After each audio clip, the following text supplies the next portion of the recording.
begin this morning with Minneapolis Mayor Jacob Frey just announcing within the last half hour that he is renominating Minneapolis Police Chief Brian O'Hara to lead the police department. That I will be renominating Chief Brian O'Hara to lead the Minneapolis Police Department. Chief O'Hara is the right leader for this particular moment in our city. The nominations come despite a number of complaints from the community against O'Hara. Minneapolis Police Chief Brian O'Hara has been outspoken about officers with numerous complaints, but now at least 30 complaints have been filed against Chief O'Hara himself. Breaking news tonight, Minneapolis Police Chief Brian O'Hara is out. Mayor Jacob Frey says he has accepted O'Hara's resignation. Trust is not secondary to the job, it is the job. And when trust is broken, it becomes extremely difficult to continue leading effectively.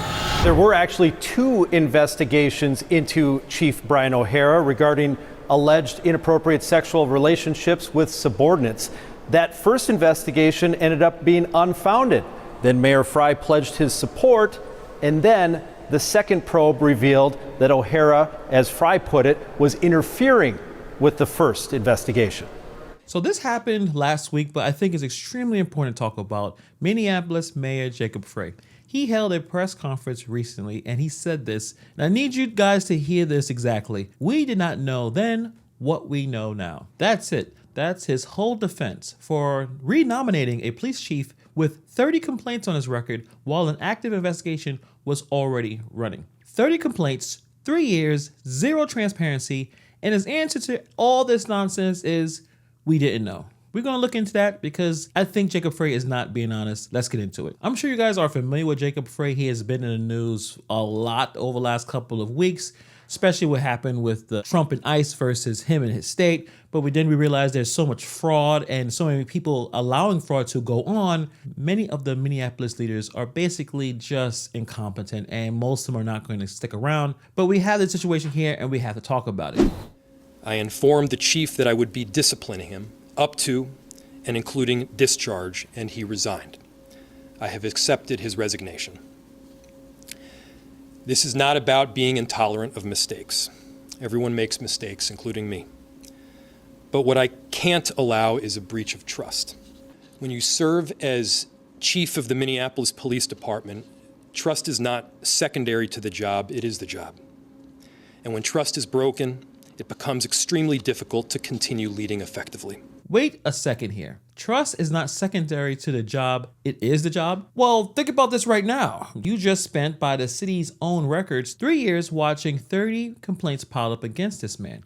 22 of them are still open, unresolved. They're just sitting there. And your community safety commissioner came to you personally, told you something was wrong going back to 2022. And you just basically looked the other way. Now you're up here giving us a TED talk about trust. That is really some nerve, the audacity of these mayors. It's a very special kind of audacity that I generally respect on a technical level. Everyone makes mistakes, including me. Everyone makes mistakes, including me. Okay, but like, what was the mistake exactly? What was the part of it where you kept the city council completely in the dark? The part where you went to the podium 3 weeks ago and called this man the right leader for the moment while investigators were literally reviewing a deleted contact on his city phone? Because those are not mistakes. I think those are choices. They're very deliberate choices. And now that it all came crashing down, we're doing the, well, everyone makes mistakes speech. It doesn't work. I mean, that's certainly a choice, but it's not a good choice, but you made a choice. Have an idea of what at least some or one of these complaints were about. Given that it happened last year, why just a few weeks ago throw your support behind Chief O'Hara? Yeah. We did not know then what we do know now. As I said, as recently as the chief's announcement and his renomination, these complaints are going to get vetted thoroughly. If there's something that comes up that requires additional attention, there will be discipline. That discipline is taking place here today.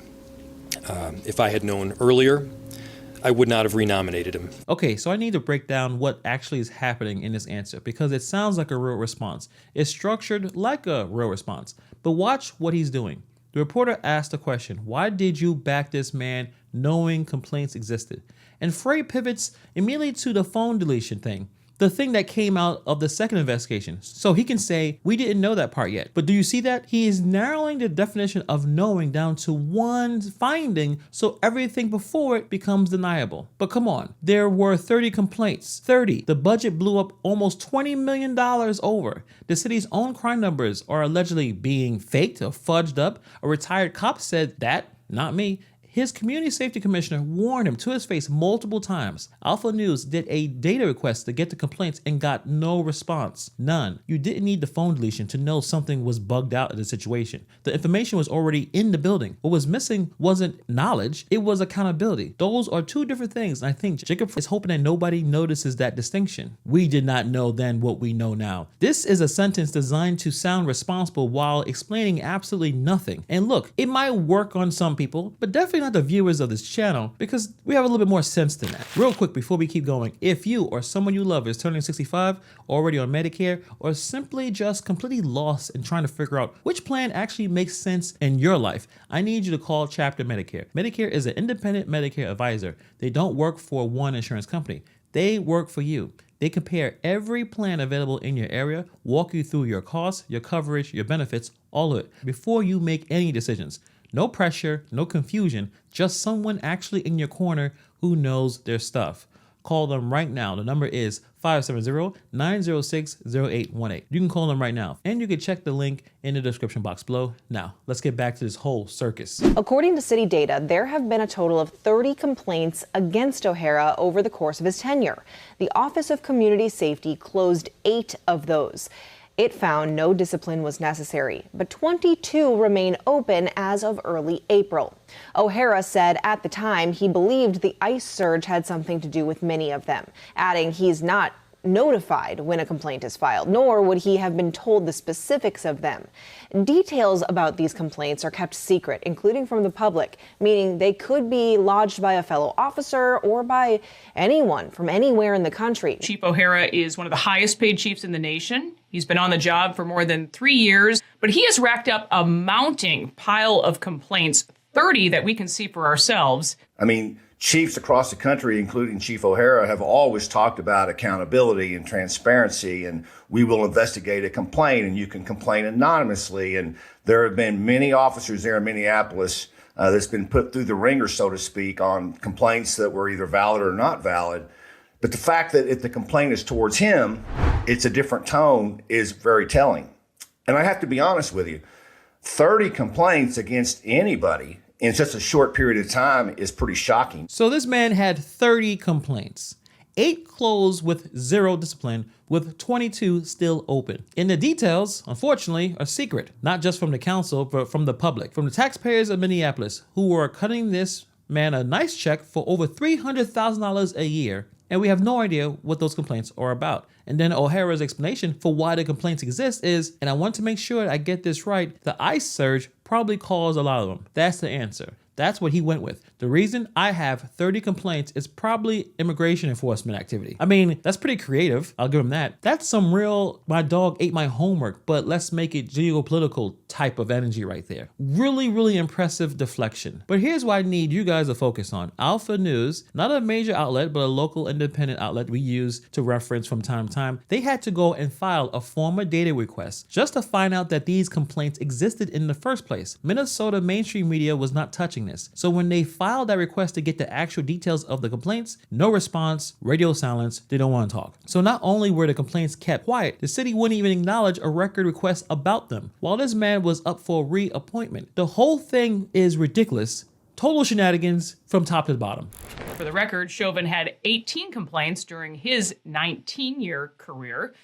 Here we have Chief O'Hara with 30 complaints in just 3 years. The media is silent, but what is your perspective on that part of all of this, Dr. Yates? Yeah, I'll first reference Chauvin's complaints. First off, any street cop in any urban environment, they're going to get these complaints. I always thought it was wild that they made a big deal about these complaints because most of them were not founded to have anything done wrong. People get complaints a lot and they've never really done anything wrong. And that's why I sort of couched what Chief O'Hara got with context. We don't know anything about this, but that inherently is the problem. That's a tremendous amount of complaints for any chief. And like I said earlier, a chief may get complaints. They sometimes have to make tough decisions and people get upset. But there's usually accountability for just flat out false complaints. So it's hard to understand how there would be 22 still outstanding and we don't know anything about it. What is going on? Okay, guys, let's take a stop to really absorb what was just said. So I'm sure you guys know of Derek Chauvin. That is the officer whose name is literally the reason Minneapolis was on fire in 2020.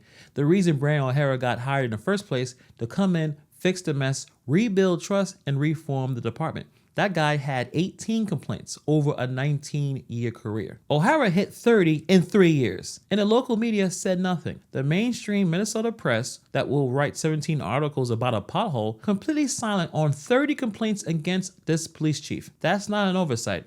That's a choice. Now, Dr. Yates makes a point where I think the real headline underneath the headline is not just a number, it's that pattern. When complaints across different people, different types, hostile work environment, HR violations, code of conduct, when they start pointing in the same direction, that is not random noise, that's a signal. And in any functioning accountability system, you act on that signal, you investigate it, you hold those people accountable, and they should face consequences. So what did Minneapolis do?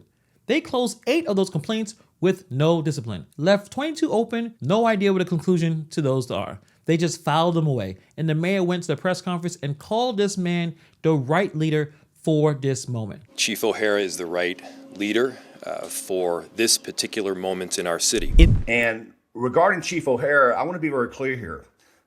I think he's in a pretty tough position. I don't think he's a police chief. I don't think he's acting as a police chief. I think it's been pretty clear through the years that he's a political pawn, he's a political appointee. He does the will of the politicians in that city, Mayor Frey. He does the will and the bidding of the politicians. And I think everybody across the country sees that Minneapolis is not like most cities. Crime isn't seen to be that big of a deal to them. Chaos is sort of what reigns. I mean, just look what we've seen on our TVs in the last few months. And so the chief is there calling himself a police chief, and the public, I think, thinks they have a police chief, but a police chief really is about crime control, crime reduction, doing the police practices it takes to keep their officers safe and to keep their citizens safe.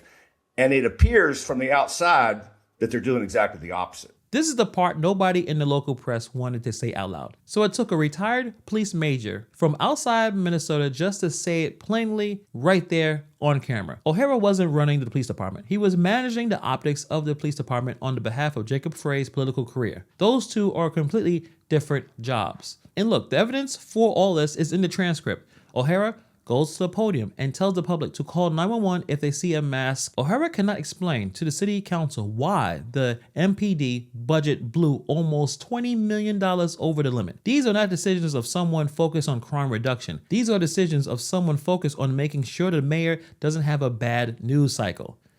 By the way, that didn't work. Meanwhile, and this is from the same reporting, 100 vehicles stolen in a single weekend in Minneapolis. 6 shootings, mass shooting involving 4 teenagers, and a retired cop telling reporters that the numbers that they were even releasing to the public were allegedly being fudged. The real numbers are probably worse than the bad numbers. As early as May 1st of 2025, the mayor and Commissioner Barnett confronted the chief about some anonymous accusations and indicated that they would be investigating those accusations. That investigation was closed in July and August with 2 separate reports in 2025. In December, a witness came forward to indicate that the chief had interfered in that previous investigation, and a new investigation was open. Mayor Frey knew that there were unanswered questions and pending investigations into Brian O'Hara when he renominated him to the city council just a few weeks ago. And this is completely out of step with professional norms. Were you aware of the existence of the investigation? I was not. I had heard rumors, and I had asked the mayor about whether or not he knew of these rumors, and he said we've heard rumors and there's no evidence. We have investigated it. But at no point did he brief us on any formal investigation, let us know there was an independent investigation, or what the outcome of those investigations were. We have a consistent lack of accountability at MPD, and this was no different. We're talking about a pattern. From the Minneapolis fraud ecosystem to the ICE response to this, Minneapolis under Jacob Frey keeps arriving at the same place, where accountability is treated like an option until it becomes unavoidable. And then someone holds a press conference and talks about trust. Real people live in that city, and real people are dealing with the car theft situations and shootings in a department that allegedly can't report its own numbers straight. That part isn't funny, not even a little bit. So here's where we land here. Brian O'Hara came to Minneapolis with a whole resume, 2 decades in law enforcement, reformed a department in Newark, first chief appointed after George Floyd. That was the pitch, that was the whole thing. But what he left was 30 complaints, a finding that he knowingly deleted evidence off a city issue phone, 17 more complaints that's still being investigated after he already has been gone, and a resignation that he had to be threatened into. But here's the thing, and I keep coming back to this, O'Hara isn't even the main story. Frey is the main story because Frey was warned before the hire. His own commissioner told him something was wrong starting back in 2022. The complaints were piling up in plain sight. The budget was bleeding. The crime numbers were allegedly being cooked. And Frey went to that podium 3 weeks before all this collapsed and said the man was the right leader for the moment. When the whole thing came crashing down, we did not know then what we know now. That sentence is going to follow Jacob Frey for a long time with the rest of the silly things he has said. Because in a city that's still trying to figure out what accountability actually looks like after 2020, after all the promises, all the reform talk, all the federal consent decrees, the mayor's answer to why didn't you just act is, I don't know. The council knew rumors, the commissioner knew, the retired cops knew. Alpha News knew enough to file a records request. A retired police major in another state looked at the situation and said out loud that O'Hara wasn't acting like a real police chief. But the mayor didn't know. That I don't believe. But let me know what you guys think about this in the comments below. If you have not subscribed yet, what are you waiting on? If you like this type of content, hit subscribe, hit like, hype, share, all those good things. Appreciate all of your help. Thank you for taking time to watch this video, and I'll see you guys in the next video.